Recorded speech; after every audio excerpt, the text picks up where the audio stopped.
here we go. And let me start the recording now. Okay, and let's start the opening music. Well, we're streaming everywhere except YouTube. It's always the last. Come on, YouTube, you can do it.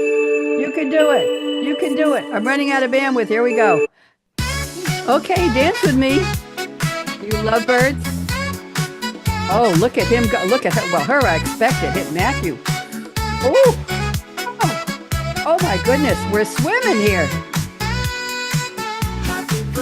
Happy anniversary. Your day. That's very special. Shine. Look at the way they look at each other smile. In style. We're just going to sit here and dance to the music the whole time. Thank you to the Suno Orchestra. I love my orchestra. I'm Bonnie D. Happy to be here with a very special couple. They are my special guest co-host today. And I'm just going to let them tell us very briefly, hold up the book, Orna, what they do and who they are. And then I've got a special introduction. Who are you? Talk to me. Hi, everybody. I'm Orna Walters. And I'm Matthew Walters. And we're the co-authors of the book, Getting It Right This Time. Break free from your hidden blocks to lasting love. I love it. Go ahead. Yep. And we're holistic dating coaches. If you want to know more about us, you can go to loveonpurpose.com. I like the purpose part. And how did you two meet? Let's just have a quick backstory here. Real feed fast. We met in a business networking group. And we connected over a one-on-one networking breakfast where we met to find out more about each other's businesses. And we didn't talk about business at all. We just talked about our lives. And we actually sat there for so long at breakfast that the shift changed and the table was cleared. And somebody came over with menus on the next shift, wondering how we got sat without menus and tried to take our lunch order. Yeah. I love it. That's a great, what do they call that? The last first date? Is that what they call that? Yeah, last first date. Last first date. There you go. Well, I'm going to do my formal introduction now, and then we'll get started. So let me start off with it's time to cheer, to toast, to woo. It's October 3rd. Happy birthday to you, and to my guests.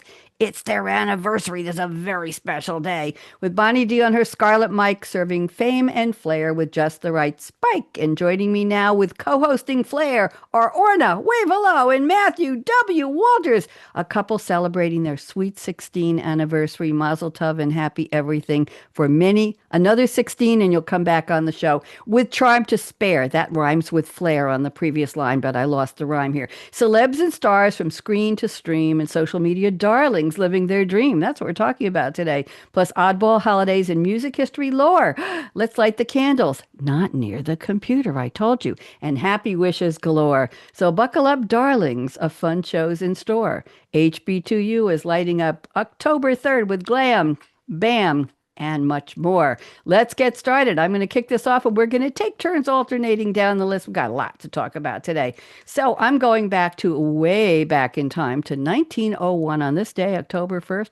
The first record company, the Victor Talking Machine Company, who knew, is incorporated. It later merged with something called Radio Corporation of America. If you can do the math, you can figure out it became RCA Victor today in 1901. Orna, you're next. Today in 1952, the radio hit The Adventures of Ozzie and Harriet, now featuring the couple's 12-year-old son, Ricky Nelson, debuts on CBS TV, where it runs for 14 years. So that was 1952. And Ricky Nelson became a rock and roll star all on his own. Matthew, you're next. yes. Go. In 1955, the Mickey Mouse Club debuts on ABC TV, featuring their breakout star, 12-year-old Annette Funicello.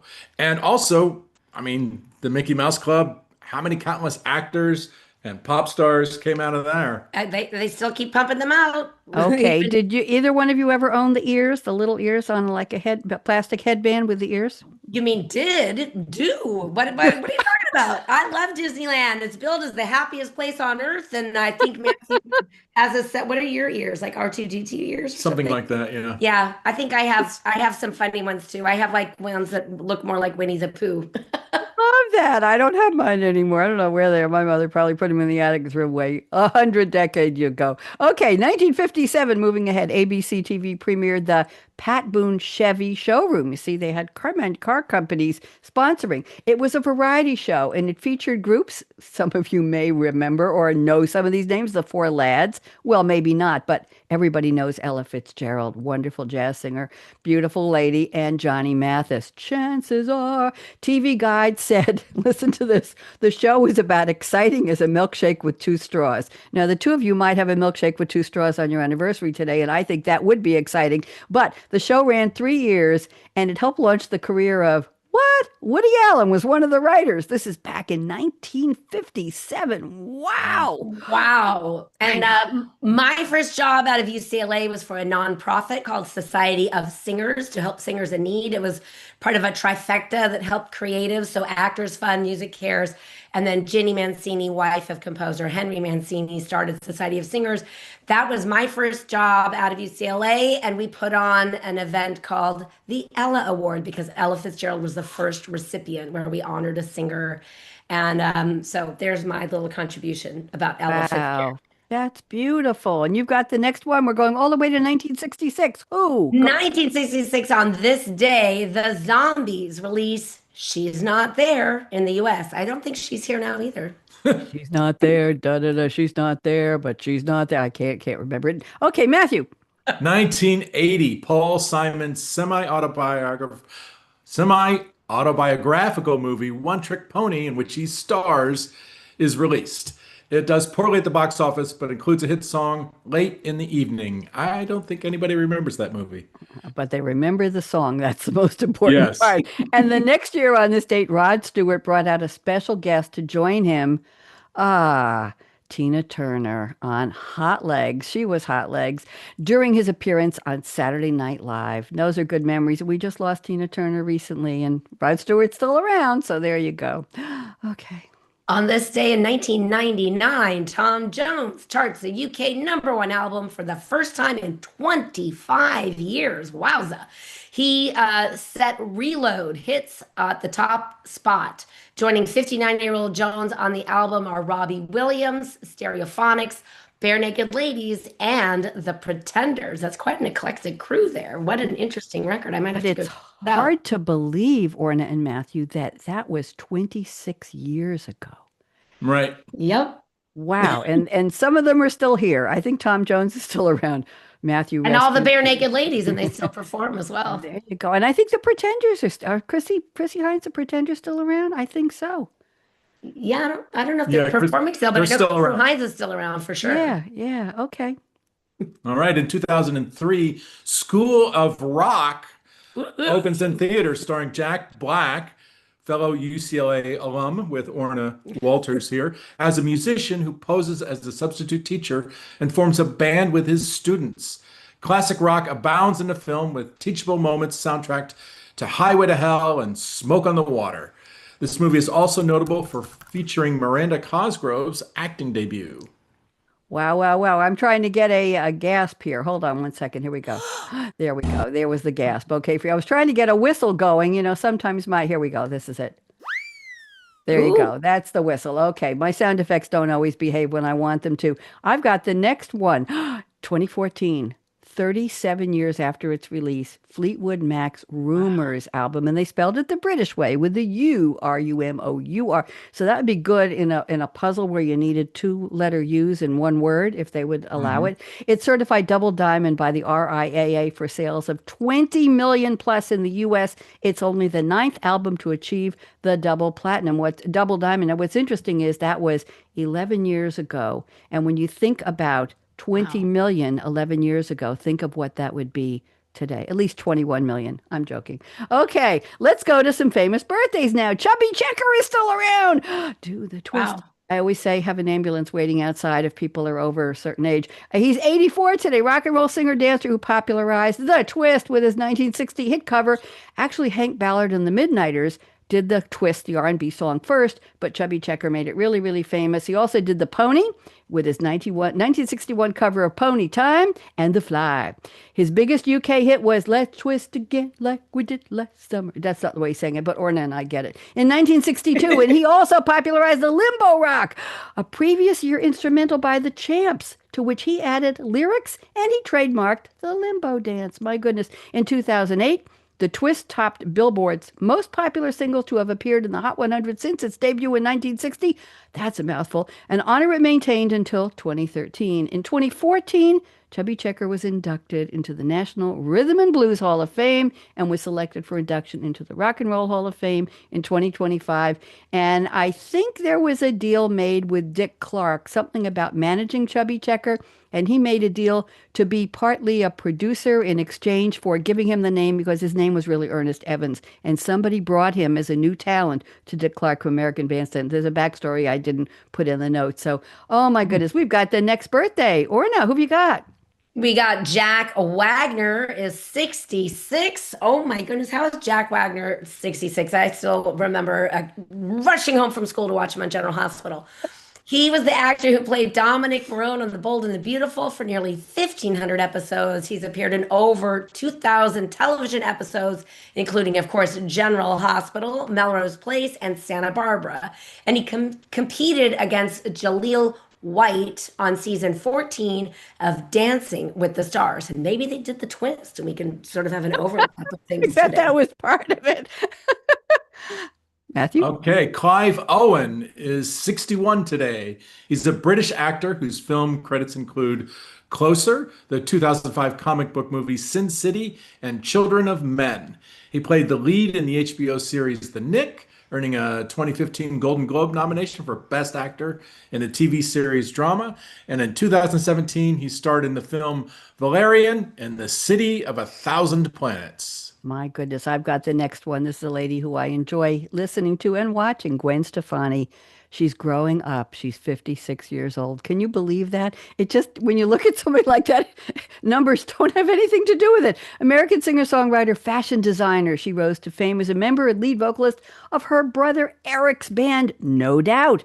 And the hit singles include Just a Girl, Spiderwebs. I don't know that one. Don't Speak. I know from their 1995 album Tragic Kingdom, as well as Hey Baby and It's My Life from albums that came later. During their 2004 hiatus, she did, Orna, what a lot of ladies and girls do. She said, I want to go out and be a solo. So she released her album Love, Angel, Music, Baby, inspired by 1980s pop music. I think that was a good idea. It had only 6 singles, including Holla Back Girl, which went all the way to #1 on the Billboard Hot 100 and became the first U.S. download to sell 1 million copies. That it just in today's numbers, that's like baby steps, but it was amazing in those days. She received a star in the Hollywood Walk of Fame in 2023. She debuted her clothing line Lamb L.A.M.B, and she ranked number 13 on VH1's 2012 list of the 100 greatest women in music. There you go.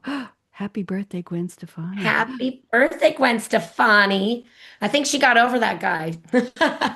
I think so too. We know what happened there. Yeah, we know who's not celebrating an anniversary today. Besides you enjoy yours. Go.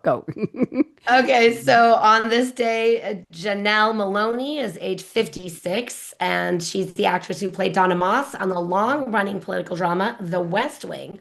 She won a Screen Actors Guild Award for an outstanding performance. Do you remember her and the romance she was involved in? And Are They Off? Are They On? Yeah. Yeah. Throughout on the show. Mhm. Yeah, very good. Neve Campbell is 52 years old today. She played Sydney Prescott in the Scream film franchise. She appeared in the TV show Party of Five and guest starred in season 4 and 5 of the Netflix series House of Cards. She received acclaim for her role in the thriller Wild Things. She played Patrick Dempsey's character's sister on the hit series Grey's Anatomy. Now, I never know how to pronounce Neve, whether it's supposed to be Neve or Neve, just Neve, right? Just Nev. Thank you. I feel better now. I've got the next one. Alicia Vikander is 37. We got a baby here, but we have another one who's even younger. Swedish actress who won the Best Supporting Actress Oscar for her role as Gerda Wegener in the 2015 film The Danish Girl. She also starred in the Danish film A Royal Affair and the sci-fi thriller Ex Machina or Machina. And here's why I put her in on the birthday list. She played Lara Croft in the 2018 film Tomb Raider. Happy birthday, Alicia. Go ahead. We have, I think the babyest of babies. Oh, Yes. no. Maybe we have a younger one in a bit on the social media, but we have Noah Schnapp. Yep. Noah Schnapp. I'm pronouncing it Schnapp. So he can drink legally today in the United States at age 21. He's the actor who played Will Byers in the Netflix series Stranger Things. In 2015, he made his big screen debut in Steven Spielberg's film Bridge of Spies and voiced the lead character, Charlie Brown, in Steve Martino's The Peanuts movie. Pre-fame, before he was famous, he began acting at 6 years old, and his acting teacher recommended he pursue acting professionally 2 years later. So he got a very early start. Orna, like if we do good the math, advice. yeah, it does. And if we do the math, if he was in a Spielberg movie in 2015, that's 10 years ago, he was 11 years old. Yep. And that was considered his big screen debut. Now, if he had flopped as an actor, nobody would care. But obviously not. I have to do an applause round for all these wonderful people. There we go. There we go. Happy birthday to all of you. We've got even more. All right. All right. Calm down. They just get so excited. We have some social media star birthdays. We've got one YouTube, one TikTok, and one Insta. I'll start it off. Jillian Tube HD. She is 17 years old. That's the baby Orna was talking about. She has, Orna, she's just starting out with 1.7 million subscribers. She's a Too young. bad she doesn't have more. I know. Well, she'll It's a get there. shame. By the time she's 18 next year, maybe we'll have more to report. She's a young phenomenon on her Jillian's Mystery Box of Craft channel, where she posts challenges, vlogs, and toy reviews. She was first introduced as Jillian Tube HD with the video Jillian Tube HD, I think we're getting repetitive here, presents female Angry Birds Sculpey clay models on her brother Evan's channel, and his channel is Evan Tube HD, and he also has Evan Tube's Dollar Toy Squad in 2011, and that was where she was a year before she got her own channel. And also, we have to know that she's a pianist. Happy birthday, Jillian. Yes. Happy birthday. Okay, we have TikTok fame, Elliot Brown. He is 26 years old, and oh my God, hold on to your hats. 12 million plus fans over on the TikTok. He posts comedic interviews, lip sync, and dance videos with friends and family. His videos have transitions and video effects. He reached 1 million fans in only 7 weeks. Wow, we got to get on the talk, honey. Behind the scenes of the video, a behind the scenes video of him making a tricky video received over 18 million views. Now that's 6 million more than he has fans. So either people watched it twice, half of his 12 million fans watched it twice. That makes 18. Is my math right, Matthew? Yeah, Close enough. Okay. I'm going to give it to you. Thank you. Well, half of 12 is 6, and 6 plus 12 is 18. So that's where I got my math. there you go. There You're you right. go. See, your name starts with the word math. So I thought, Yeah, it was not my best subject. Oh, okay. It was mine. You got to trust me on that. You're next, Okay. Matthew. Okay, Instagram, Pegao, he, age 22, has 4.6 million followers. He posts trending dance and lip sync performances. One of his most viral dancing videos has 3.9 plus million views. I've been known to dance when I had a virus, when I had a fever, and there were 12 people at the event. No, Is that a viral dance then? If you just video it, that's it's a what viral I'm dance wondering. video. Well, viral used to mean something different, but we're going to play a different track for all these social media. That's not laughing at them. That's enjoying them. That's enjoying them. There you go. They get all of the applause. Happy birthday to Elliot.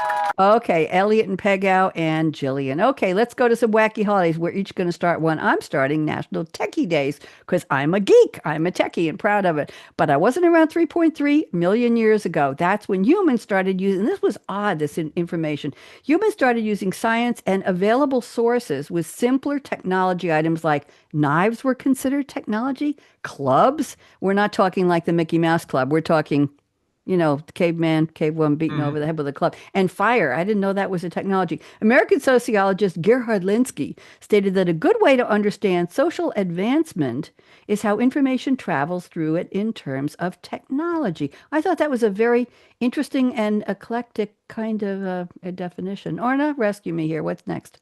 Absolutely. In the 1610s, way back in the 1610s, the word technologia was first recorded with its roots from the Greek words techne, art, skill, craft, with logia, study, discourse, systematic treatment to describe a systematic approach to an art or a craft. Technologia. Happy birthday to the word. Okay, in the 19th century, the modern meaning of technology emerged as the study of mechanical and industrial arts. Interesting. Orna, you're next. 1937, I bet you're sitting in front of one right now because the computer was invented on this day. John Atanasoff, an Iowa State physicist, creates the first electronic computer. Thank you and happy birthday, John. Thank you, John. And then in 1999, we officially got National Techies Day, created by CNT. That's the Computer Networking Technology, and techies.com. I got to go check that out. CNT specialized in storage networking solutions, and techies.com helped candidates who were techies like me with the right job postings in the tech industry. I thank them for that. The main purpose of the day was to raise awareness about the various technological careers youngsters could choose from. And I think they need to change that to grown-ups. Just so you both know, I already had a bachelor's degree in psychology, and I decided to shift gears and went for graduate school to a community college in Eugene, Oregon, where I was one of about 30 students who were coming out of school where we already had our degrees. Some people were from architecture school, some were from med school, some were from law school. I already had my degree, and we wanted to start this. What was this new thing called technology? Computers. What were we going to do with them? And we all graduated, and the college hired me to run a statewide community information system right after graduation. So Wow. I that's why I call myself a techie geek, yes, back in the day, and I'm Oh, proud of wow. that. I know. Orna, Yeah. you've got the next holiday, and no reflection on you, dear, but I gave you this holiday, so go ahead. What I was see how you are. Yep. Wacky holiday number two, National Mean Girls Day. When people ask why we never had kids, I say because kids are mean. So there you go. It's appropriate. Gave this one to me. April 30th, 2004, the Mean Girls movie is released. But the classic teen comedy that defined a generation hits the big screen, prompting fans around the world to say, she doesn't even go here. The film was directed by Mark Waters and written by Tina Fey. The film, which stars Lindsay Lohan, Rachel McAdams, Tim Meadows, Anna Gasteyer, and Amy Poehler, and of course Tina Fey, partially based on the Rosalind Wiseman's 2002 nonfiction self-help book Queen Bees and Wannabes, which describes female high school social cliques and the damaging effects that they can have on girls. That clicky, clicky, clicky, right? Let me Me? see if I can find the trombone. There Okay, we go. there you go. Matthew. The film has gained cult recognition and popularity across wide selections over a period of time, becoming a pop culture phenomenon. Fans have made GIFs and memes of the film and posted them on social media, including Facebook and Twitter. And just for the other people, fans have also made GIFs. I was waiting for that. Thank you. That's Yeah. and not Jif the peanut butter. This is Right. GIF. There we go. The film's popularity led to Mean Girls Day every October 3rd. Yay, due to the famous scene. Here it goes. In one of the most memorable scenes, Lindsay Lohan's character, Katie Heron, recalls being in the classroom daydreaming about her high school crush, Aaron Samuels. Does he love me? Does he love me? Played by Jonathan Bennett. I have no idea who he is. Looking at him lovingly, she is thrilled when he turns to speak to her, thinking that this could be the start of a romance. And so he just simply said, "What is the date?" And she says, "He asked me what date it was." "It's October 3rd," she said. And that line became a popular cultural reference and the reason why it's Mean Girls Day today. Or no? October 3rd in 2016, it's announced that the hit movie will be adapted as a musical produced by none other than Saturday Night Live's Lauren Michaels. And now we all do this. Lauren Michaels. Okay. Okay. April 8th, 2018, a video game for PC was released in 2009 featuring characters specifically created for the game. Mean Girls, the Broadway musical, debuts at the August Wilson Theater. So both of those events happened on April 8th, 2018. And I'm going to close this part out with May 18th, 2018, the same year, like 5 weeks later, a made-for-TV sequel, Mean Girls 2, premiered on the ABC Family Channel, now called Freeform. Did you know there's a channel called Freeform? I didn't know that. That's what my notes say. Matthew, you've got the last holiday for the day. Okay, What? it is wacky holiday number 3, National Body Language Day. Hey, 1952, what do we call it? The term kinesics is first used by anthropologist Ray Birdwhistle to interpret body motion communication. Go ahead. I'm next. In 1966, The Distance Between Us, American anthropologist and cross-cultural researcher Edward T. Hall, that's easier to pronounce than Birdwhistle, yes, introduces proxemics, which is the study of distance between people as they interact with each other. So that's when somebody is so close, we say they're in your personal space, and when their spit leaves little dots on your eyeballs. Look, you rehearsed that. That's you disappeared because of the green screen. Kiss again. One more kiss. We got it. Beautiful. Oh, all right. Enough. Okay. Orna, you're next. Okay. We need to get a room, I guess. All right. 2003, on this day, body language pops up. Singer and pop sensation Kylie Minogue releases her 9th studio album titled Body Language as a social commentary on culture, flirtation, and sex. Oh, this is not an X-rated show. We shouldn't have said that word. In 2006, a bestseller, Australian body language experts and authors Alan and Barbara Pierce published their book, The Definitive Book of Body Language, the hidden meaning behind people's gestures and expressions. Interesting. And I interviewed on one of my television show. I had a show called Something to Talk About on Long Island, New York. And I introduced and interviewed a body language expert. I don't remember his name, forgive me. And he talked about microbursts. And if there are people who read the facial expressions of politicians and movie stars about what they're really thinking and feeling. See, it's how the eyes blink or not, and whether they touch their hair or their ear, and if their hands are clasped in front of them, if their arms are crossed, if their eyes blink a certain way, how their lips are positioned, and these are all called microbursts in how the body betrays what you're saying is not what you're really thinking. So I'm just going to close this one out. In 2018, body language expert Bianca Cobb, she was not the one I interviewed, founder of Truth Blazer LLC, officially establishes the National Body Language Day. So what are you two doing to celebrate your special anniversary today? Orna, Matthew? We're actually prepping for our book signing and discussion tomorrow in Santa Monica on the 3rd Street Promenade at Barnes and Noble. I wish you a happy, and here we go. Let's close this out. Let's dance. Thank you for joining me, both of you. I appreciate it.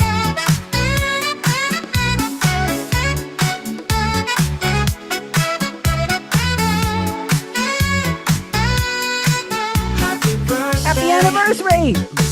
Monday! Celebrating. Very special. Thank you so much for being here. I appreciate it. Come back anytime, all right? All right, we will. Want you back in Thanks, November. Bonnie. Let's wave goodbye to social. Bye-bye, social. Let me